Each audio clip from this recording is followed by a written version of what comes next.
Okay, so let's have a look at the concept of tunneling that we have. We'll typically focus on SSL tunneling and also on VPN tunnels. Okay, so the main site is here if you're interested, and you'll find all the tutorials and practical sessions and so on there. Okay, so this is the problem that we have, is that we often have to tunnel over an untrusted network if we want Bob and Alice to be able to communicate. So Eve could eavesdrop on the communications. As we'll see, it's fairly easy for her to listen to the network packets. She could also change the network packets as they flowed across the internet or the untrusted network, and also she could actually become the gateway for our data packets rather than using the correct gateway. Okay, after that the packets can be modified and possibly sent back on to Alice. So what we really need is encryption to make sure our data packets are secure, authentication to be able to stop devices and users being spoofed, and also some authentication for our packets so that there is some integrity in them. So the two different modes that we have for our tunneling is either to use a tunneling mode. With this we tunnel through the untrusted network and then we unencrypt onto the rest of the network. So in this case it'll be unencrypted up to here, encrypted tunnel through the untrusted network and then untunneled back again.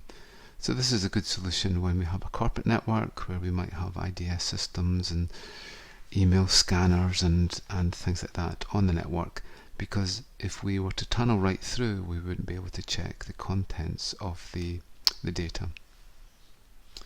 The other method is end-to-end tunneling.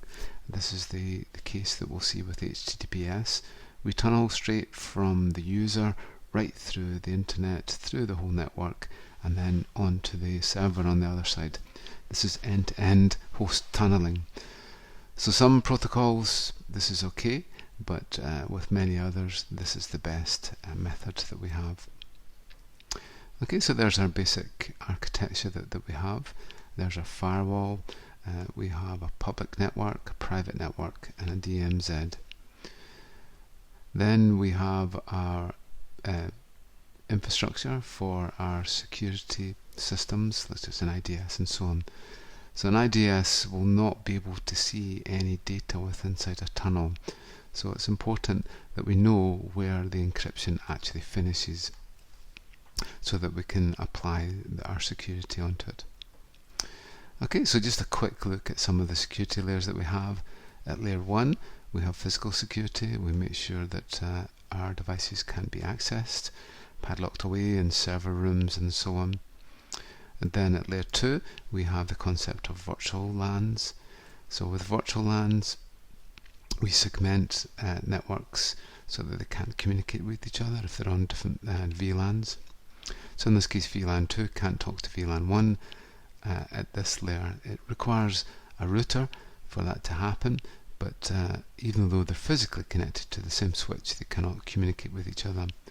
If we want networks on a different switch or even in a different physical location, we can create what's called 8021Q trunking, and we trunk between our switches to allow these hosts here to be able to communicate with this host over there, just as if they were connected to the same switch.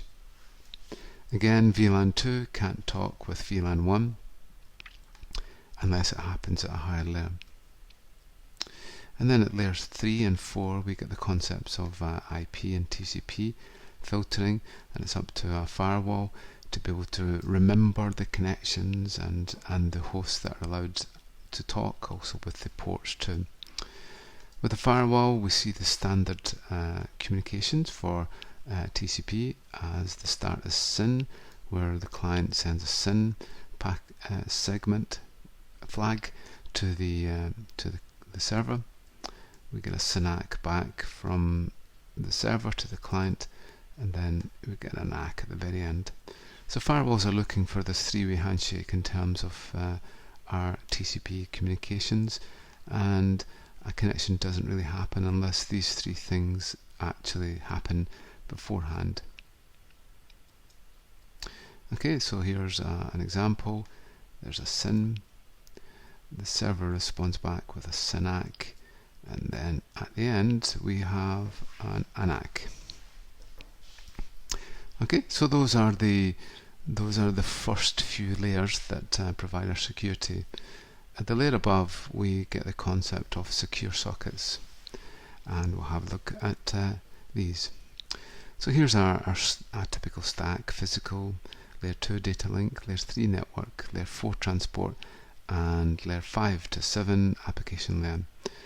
Okay, so we get Ethernet at the data link layer, IP at the network layer, responsible for delivering the data packets. TCP segments happen in the transport layer.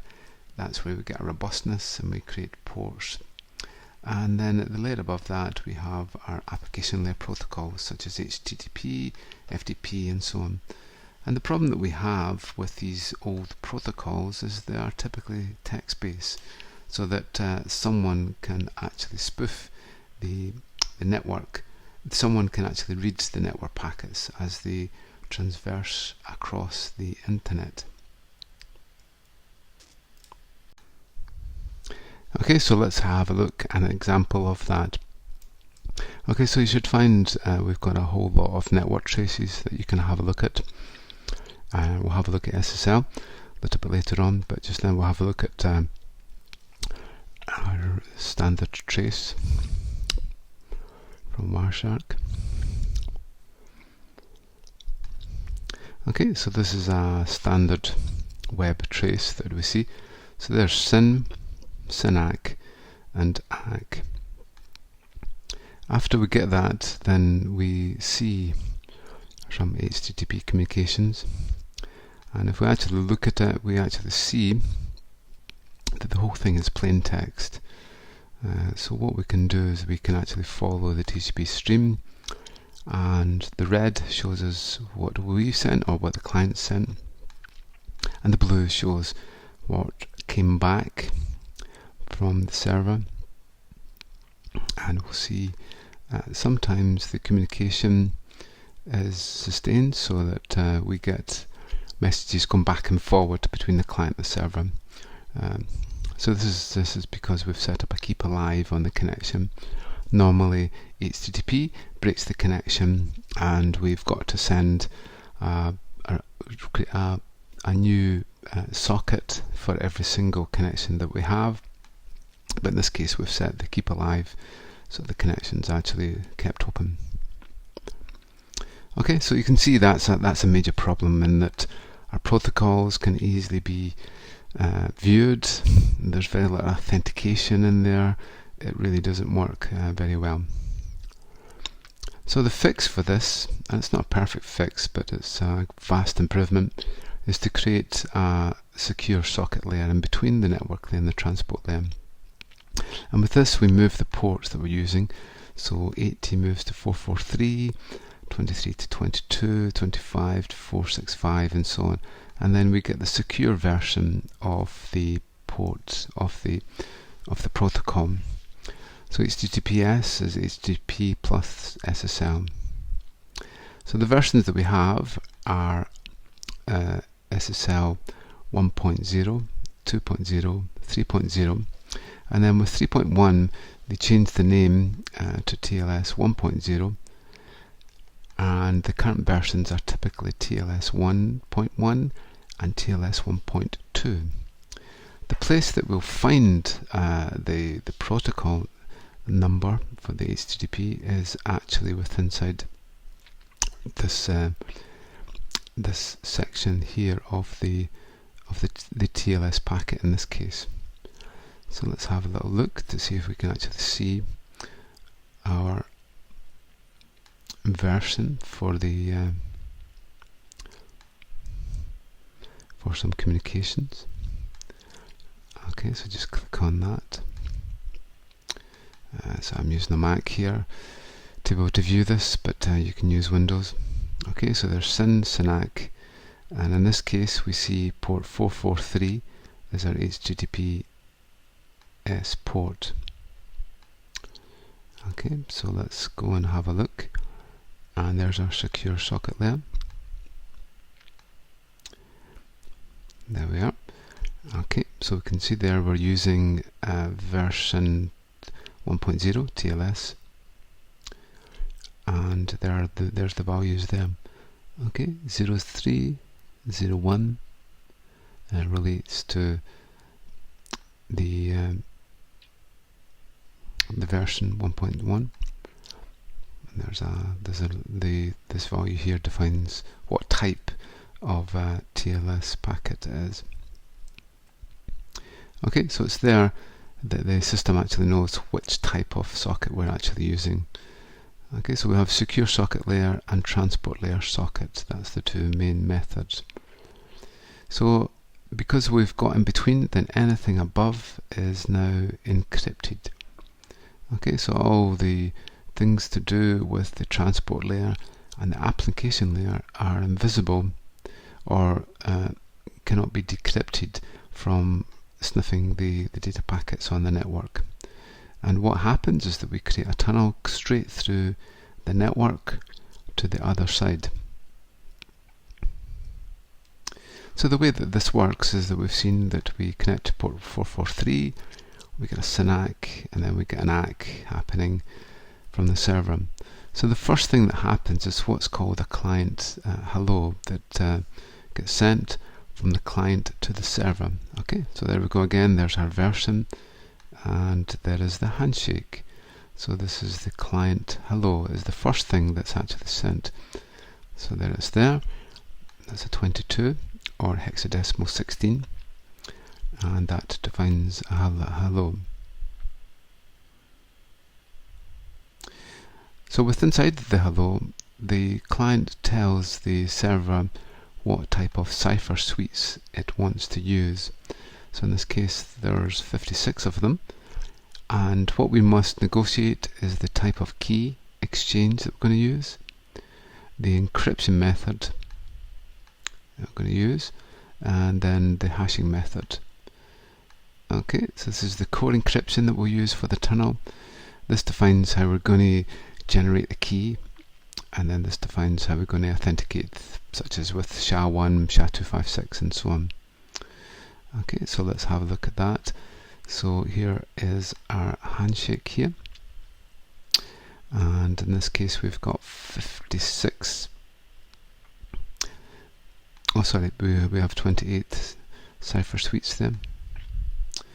Okay, and there they all are, all with different numbers that are defined if you look in the RFC.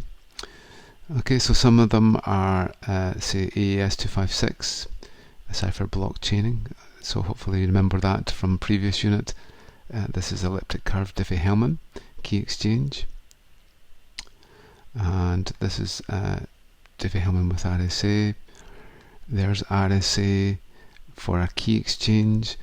This one is 256-bit AES for our tunnel encryption, cipher block chaining, and then SHA for our hashing method. Okay, so there are lots of different methods that the client in this case wants to implement, and so what happens is the server will pick one from there that it would like to use, and then that will form part of the contract for the tunnel. Okay, first thing that really happens is the client responds back with its certificate, and we should be able to see that. Okay, so the certificate is getting passed in here. Okay, so you can see that the server is responding back to the client, and there's some quite big data segments getting sent there. Okay, so we can have a look, and this is the certificate. Okay, so there's this is the site that we're dealing with. It's a VeriSign certificate. It's for PayPal. Okay, so when we make a connection to a remote website, we'll see the the certificate being displayed. This is now getting passed to us. So the next thing that happens is that the client acknowledges that certificate. Thank you. And then what we get is the server responding back with its hello message. That's a number. That's for our connection back.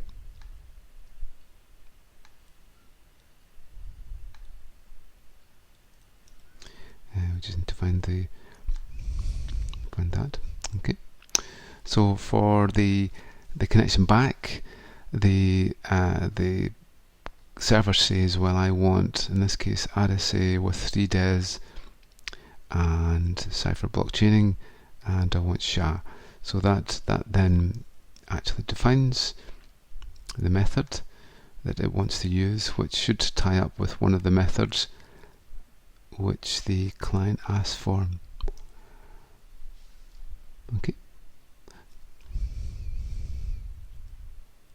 So the way that it works is that in this case we're using RSA in terms of our method for our key exchange. Okay, so that's public key encryption. So when the server sends over its certificate, then we check the identity and who signed it, and then we pop off the public key, and then what will happen is that the client will now generate a session key. Sorry, here is the session key, that's the public key, and then based on the method that we defined, in this case I think it was DES we're using, or 3 DES. We'll just go back, we're using 3 DES. So the client will create a 3 DES key, 112 bits if you remember, and then we'll encrypt that with the public key of the server. That then gets sent through with a key exchange, and there it is there. Okay, there's the encryption key being sent from the client to the server. Okay, there we go. That's the key going through, and we can have a look. And that's it there. Okay, so that's the 3 DES key encrypted with the server's public key. And now, once it gets it back, it will use its own private key, to be able to decrypt it, and then we end up with the same key on either side, and it all works like magic. Okay, so we can also debug using this OpenSSL client command, and this will allow us to be able to find out certain things about our connection. So in this case, there's an example there. We should be able to see the eventual contract that's been agreed. Okay, elliptic curve, Diffie-Hellman, RSA, AES 128, SHA-256, and here is the certificate chain and who it was signed by. In this case it's to Google, and this is the trust network for it. We also see other things that are negotiated as part of the contract. Okay, so in this case, this is an example here with RC4. There's 128-bit connection and so on. So hopefully we should be able to have a look at that.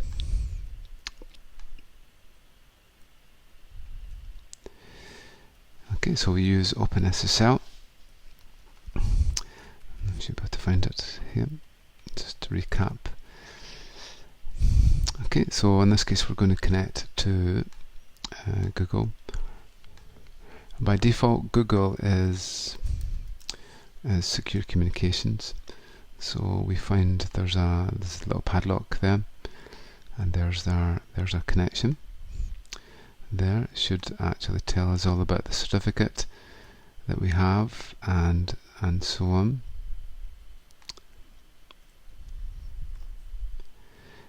Okay, Okay, so there we go, and there's some basic details around the certificate itself, and you can see it's GeoTrust that signed the top level certificate.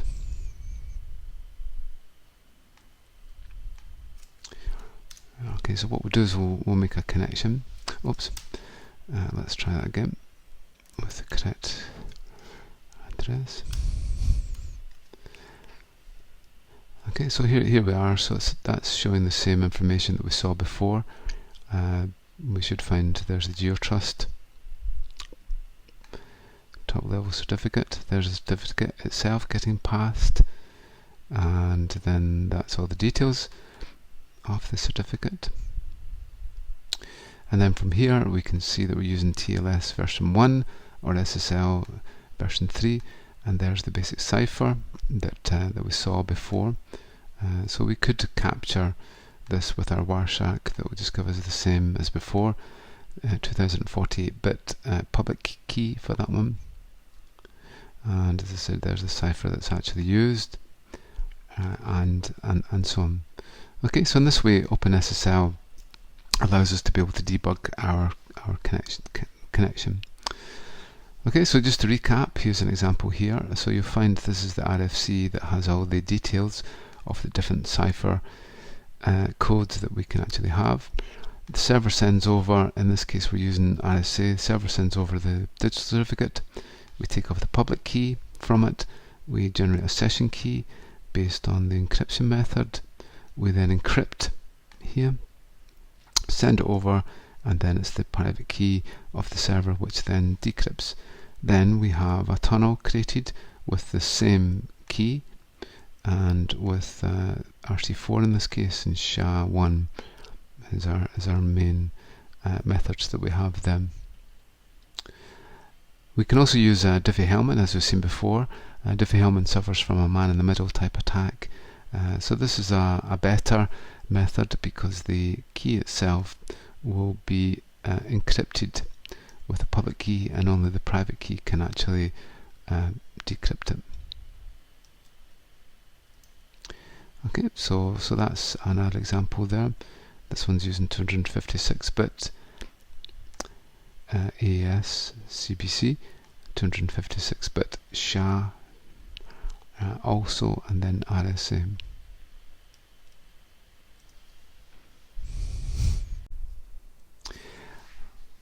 Right, so let's look at Heartbleed now. So Heartbleed was an example of a threat that actually happened, and it compromised a great deal of the secure sockets that were actually created.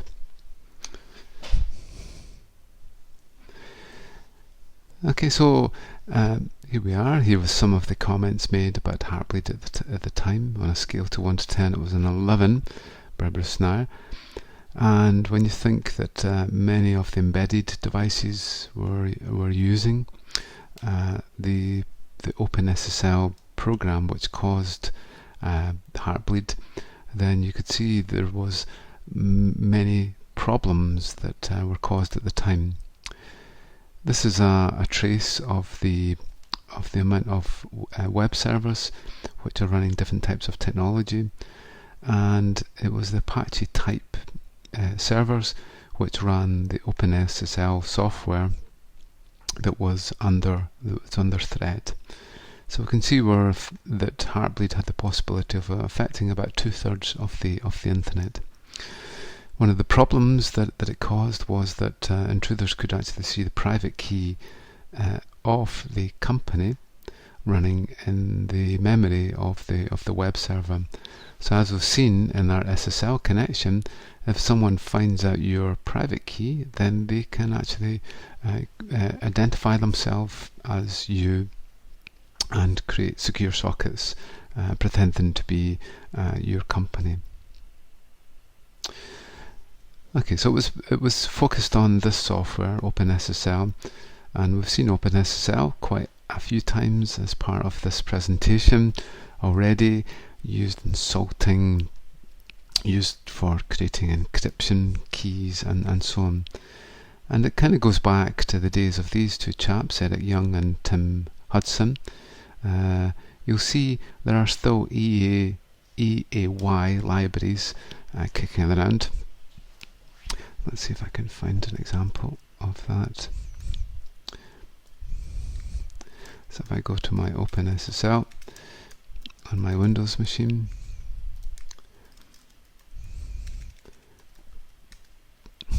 there we go. Okay, so this is kind of a legacy. There's two EAY. EAY is Eric A. Young DLLs. So it's been kicking around for quite a while. December 1998 was the time that they released their limited version at the time. Then it moved on through various stages on to version 1.01a, which was the first one to have the Heartbeat support, which eventually ended up causing the problems of Heartbleed.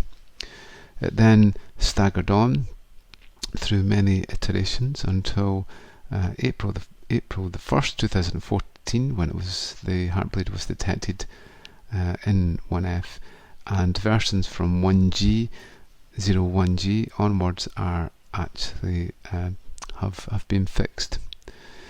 And it was developed by the OpenSSL Software Foundation, or OSF, and it's these two chaps here, Steve and Stephen, and 8 volunteer development devs. They had a budget of less than $1 million a year, and were typically funded by US Department of Homeland Security and Department of Defense and so on.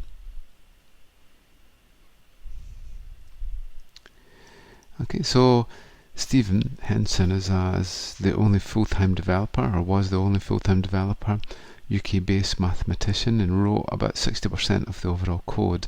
And it was this chap here, Robin Siegelman, who committed the bug in 2011, just before New Year, and it stuck there for nearly 3 years. Steve Marquis has since said that they have no money going forward with reviewing the codes and audits, and have received very little funding after Heartbleed. This is some of the code, so it's open source code, and you can see some of the comments, and it really aren't the greatest comments in the world. And we'll see comments like experimental code happens here, and so on. Anybody who's ever used the C and C++ language will know how terse actually C and C++ is to write and to be able to read, and this causes many problems with code, such as for buffer overflow and buffer underflow errors. In this case, we'll see that it was a buffer underflow that caused the error. Okay, so we've had a look at OpenSSL through these lectures. So OpenSSL version gives us our version number, and we should be able to look at all the different options that we have. There's all the ciphers. Okay, so we can have encrypt, digest, and those are the core commands that we can actually use. With inside digest, we can have MD5 and SHA-1, and these are all the encryption ones, as we've seen. Okay, so we can create MD5 hashes, we can create our keys, we can then export our keys, our public key, and have a look at them. And we can also use it for salting our passwords. So this is an example here of our salt. So what we do is we take our password, we take our salt. The salt, as you remember, is this part here. So we take that, and we take the password that the user has entered. We take the method, in this case it's just standard MD5. We put them together and we check to see if that is equal to that. If they are, the user can actually log in. Okay, so OpenSSL is fantastic, and it really provided the core of our cryptography for much of the internet. Okay, so let's look at what actually happened. It was this chap again here who actually created the problem. So he wrote this RFC here. Okay, 6520. Probably a complete waste of time as an RFC. All that really did was that it said, "Are you still alive?" And then the server said back, "Yeah, I'm alive." The method that used was an absolutely terrible method. What basically happened was that it created a payload. So you defined the size of the payload. You then sent some random payload to it up to 64K. And then all that happened was that the server responded back with that payload, and you knew that the server was actually working okay. Unfortunately, the bug was that you could say it was any length, but the actual payload itself could be non-existent. Okay, so here's the problem that actually happened. So as we've seen for this network packet, we can actually define that the payload is 64K, say, but we only put in a payload of, say, 8 bytes. What happened was that payload was then loaded in to memory. So this is it getting the payload, and this is it loading it in and allocating the memory. So it basically took the payload and loaded it into 64K of allocated memory, which didn't actually, the payload didn't exist. So whatever was in here will now be lifted off and actually sent back to the server. So this part here basically takes what's in memory and then sends it back, which caused the system to actually send back its running memory, which can have usernames, passwords, private keys, and things like that. When you actually look at this horrible code, you actually see the problems that someone would have to be able to interpret these commands. Okay, so here's the example here. So there we go. There's 18 is Heartbleed.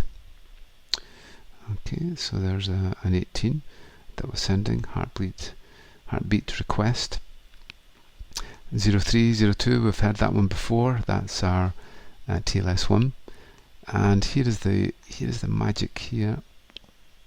Well, that's the length there. So this is a request, and this is the problem here. So you look using little endian format. Okay, so that's the least significant byte, most significant one there. So 4000 in little endian gives us 16,000. So this is basically saying there's a payload of 16,000 bytes after this, and you can see there is nothing. So even it knows that there's a problem actually here. Okay, so it was this one thing that allowed Heartbleed to work. So let's have a look at a real life trace around Heartbleed. Let's try and find it. Here it is. Okay, so we'll just open up in Wireshark. Have a little look. Okay, so there's all our cryptography things. There's the certificate, and there's all the hellos, and there's the heartbeat response, which is that one there. And then if we just go a little bit earlier, there's the heartbeat request. Okay, so you can see it doesn't like either of those because it's obviously breached the specification. So there we go.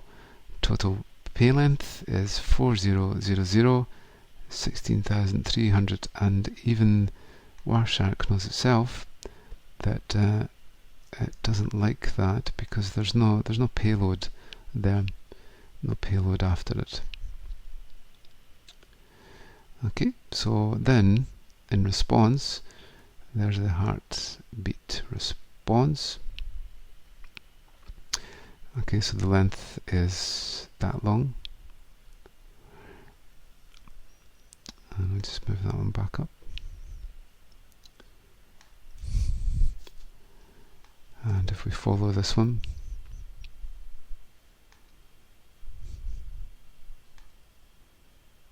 yeah, there we go. Okay, so what we see here is some text, and this is crazy because we shouldn't be able to see any text within a secure socket because we don't have the keys. But obviously with this bug, it sends back the running memory as part of this, not even in the tunnel. Okay, so basically what's happened there is it's pulled off the memory from the running system.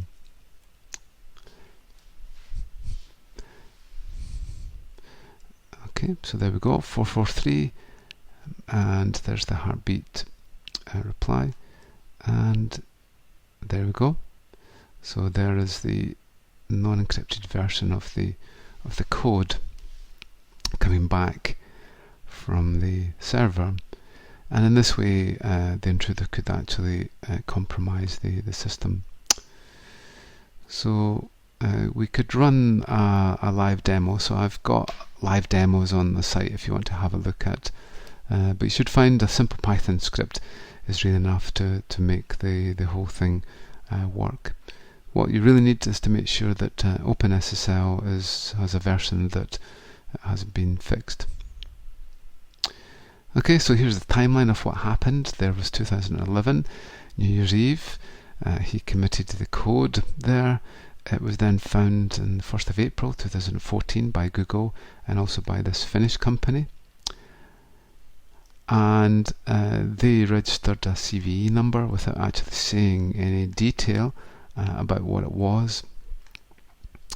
And then it was announced about the 7th or 8th of April.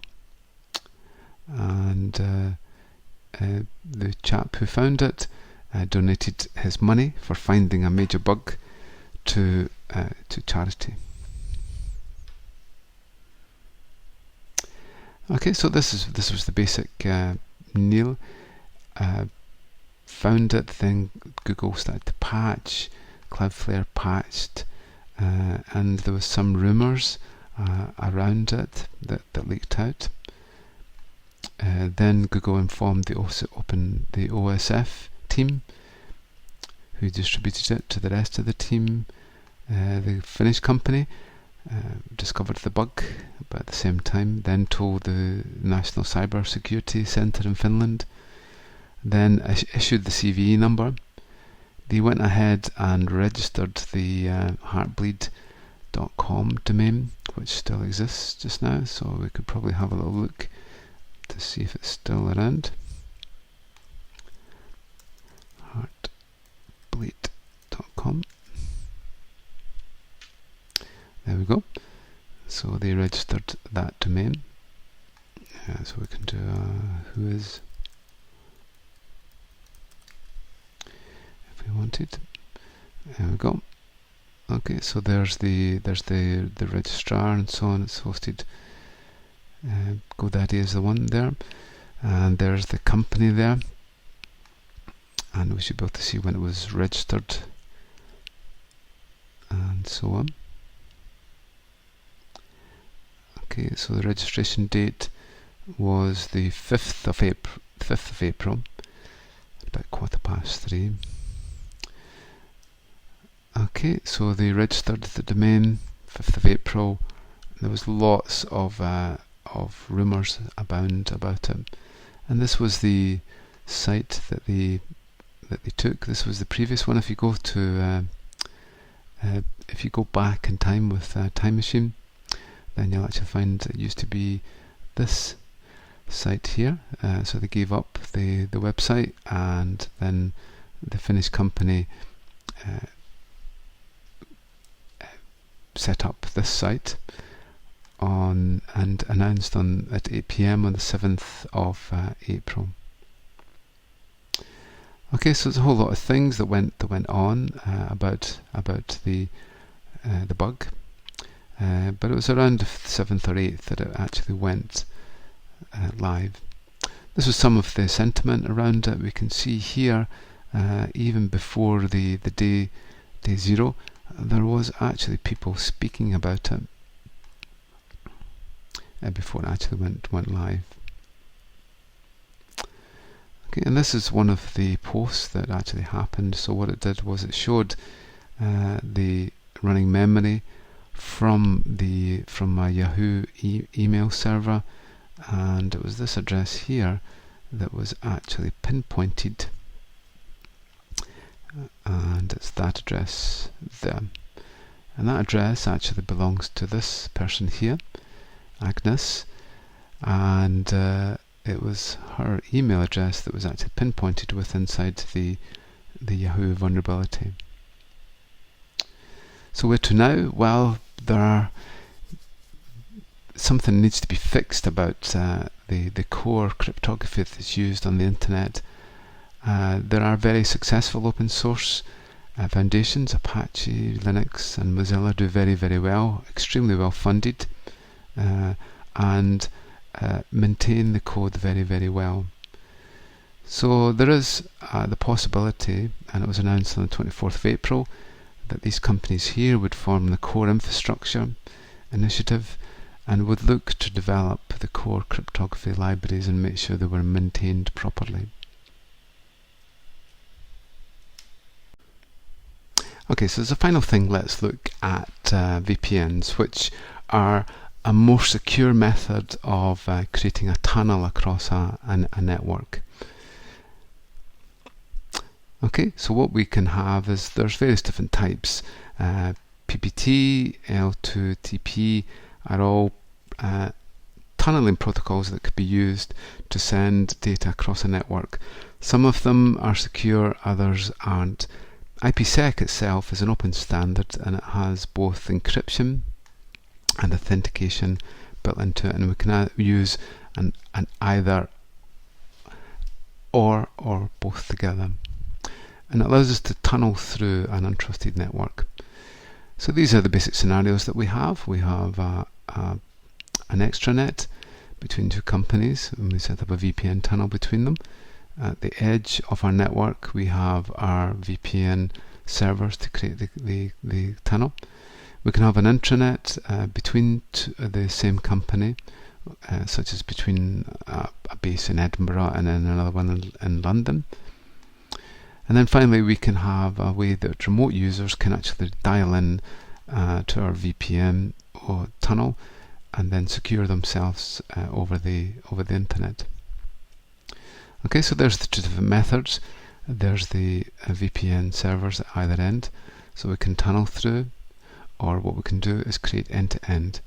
So for our HTTPS and for our port 443, that's a complete tunnel from end to end.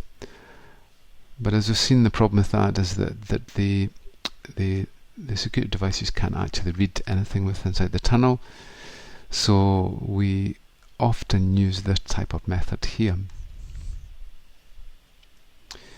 So how do we detect if someone is using a tunnel with IPsec? Well, UDP port 500 is the thing that's used initially to negotiate the tunnel. So if Bob and Alice want to communicate and set up a VPN tunnel with IPsec, they communicate through UDP port 500. So if the company don't want this, then they block port 500 UDP on the network, and then no connection will be made.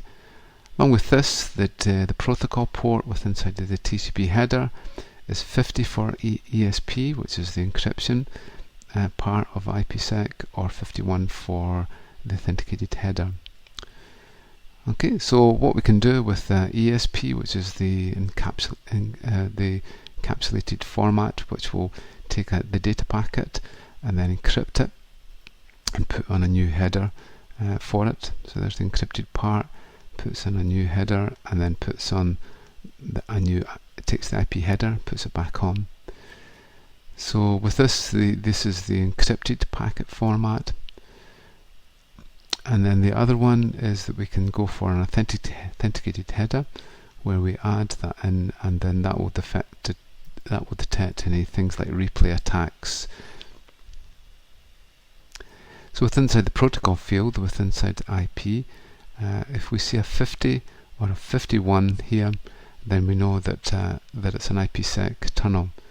Other values in there, there's TCP, value of 6. So TCP is the next layer. And then we'll see a 6 in there. ICMP is used for debug, that'll be a 1, and so on. So this shows an example of what happens with VPNs. What we have initially is a key exchange part. Okay, so this is going to, as we've seen before, define the hashing methods we're going to use, encryption, and the key exchange. Remember, that's exactly what we did with the SSL. We had this negotiation phase with the hellos, and we negotiated the same things. After that, we can then define the details of the tunnel, how long it's going to last for, and how we're going to authenticate each of the sides, and so on. So this shows basic Cisco config for this key exchange part, and then this is the policy that's used for the actual tunnel.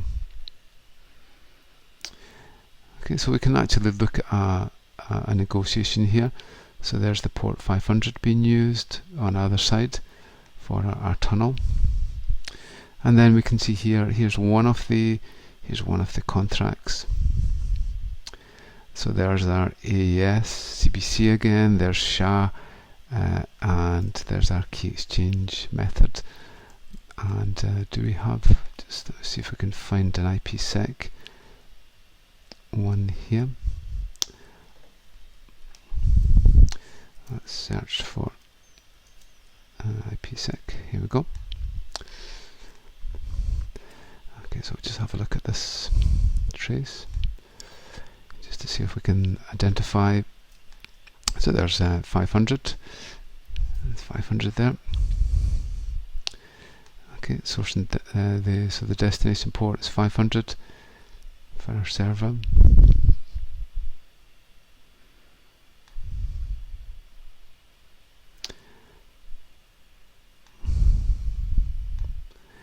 Okay, and we can actually look at the details with inside there. Okay, so there are all the methods that the client wants to use. Okay, so there's the AES, CBC, there's the hashing algorithm of MD5, and that's a pre-shared key. Okay, so this is just like what we saw with SSL. These are all the different methods.